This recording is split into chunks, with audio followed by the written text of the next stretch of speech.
नारी शक्ति वंदन अधिनियम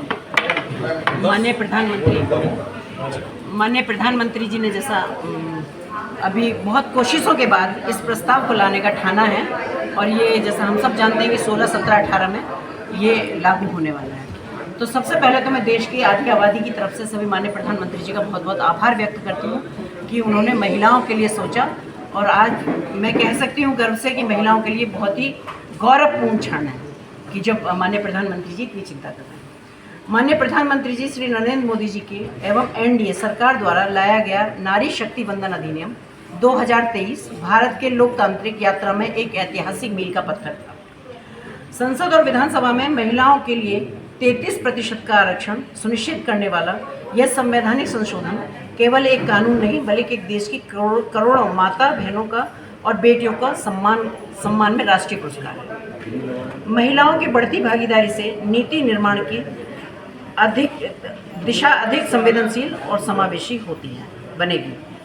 नारी शक्ति सिर्फ एक नारा नहीं बल्कि नए भारत की सबसे बड़ी ताकत है। नारी शक्ति वंदन अधिनियम 2023 देश के लोकतांत्रिक इतिहास का ऐतिहासिक निर्णय है। यह कानून महिलाओं की भागीदारी को निर्णयकर्ता बनाने में की दिशा में एक बड़ा कदम है। भारत में महिलाएं वोटिंग और समाज के हर क्षेत्र में आगे बढ़ चढ़कर हिस्सा लेती हैं, लेकिन राजनीति में प्रतिनिधित्व करने की जब बात आती है तो अभी उतनी संख्या उनकी नहीं है। अब प्रतिनिधित्व अभी भी संतुलन नहीं है। इस अंतर को खत्म करने के लिए इस कानून की आवश्यकता है। महिलाओं के नेतृत्व का प्रभाव वैश्विक एवं भारतीय संदर्भ में, जब महिलाएं नेतृत्व करती हैं अर्थव्यवस्था तेजी से बढ़ती है, नीतियां अधिक समावेशी और संवेदनशील बनती हैं, शिक्षा, स्वास्थ्य, पोषण पर अधिक ध्यान दिया जाता है। शोध बताते हैं कि जेंडर गैप कम होने पर वैश्विक अर्थव्यवस्था में $7 ट्रिलियन तक की वृद्धि संभव है। पिछले 10 वर्षों में महिला सशक्तिकरण के ठोस परिणाम 32 करोड़ से अधिक महिलाएं के बैंक खाते खुले। मुद्रा योजना लगभग 67% लाभार्थी महिलाएं हैं। 10 करोड़ महिलाएं स्वयं सहायता समूहों से जुड़ी हुई हैं। पीएमवाई में बड़ी संख्या में घर महिलाओं के नाम हुए हैं। एसटीएमई में 43% महिलाओं की भागीदारी है। सरकारी योजनाओं का सीधा प्रभाव, उज्ज्वला योजना 10 करोड़ गैस कनेक्शन, जल जीवन मिशन 14 करोड़ से भी अधिक घरों में आज कहना चाहिए नल के द्वारा पानी आ रहा है।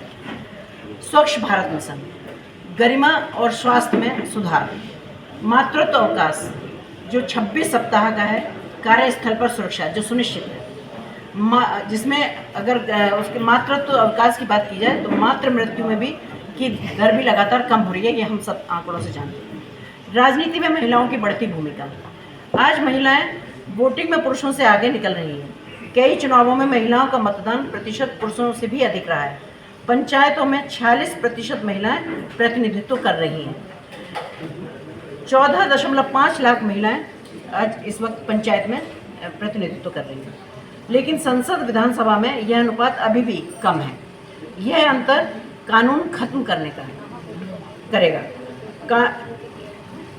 यह नारी शक्ति वंदन अधिनियम के प्रमुख लाभ, लोकसभा विधानसभा में 33% आरक्षण, नीति निर्माण अधिक संवेदनशील और जन केंद्रित होगा। महिलाओं को लाभार्थी से नीति निर्माता बनाया जाएगा।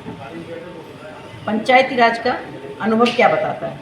महिला नेतृत्व में पानी, स्वास्थ्य, शिक्षा पर ज़्यादा काम होगा, जवाबदेही मजबूत होगी, जमीनी स्तर पर तेज बदलाव आएंगे। यही मॉडल अब संसद और विधानसभाओं में भी लागू होगा। विकसित भारत 2047 का सपना महिलाओं के नेतृत्व के बगैर अधूरा है।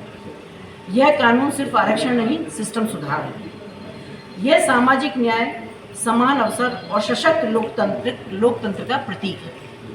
जब नारी सशक्त होती है तो समाज सशक्त होता है, और जब समाज सशक्त होता है तो राष्ट्र मजबूत होता है। नारी शक्ति वंदन अधिनियम भारत के उज्जवल, समावेशी और सशक्त भविष्य की आधारशिला है। मैं फिर से सभी अपनी आधी आबादी की तरफ से, सभी महिलाओं की तरफ से माननीय प्रधानमंत्री जी का बहुत बहुत हृदय से आभार व्यक्त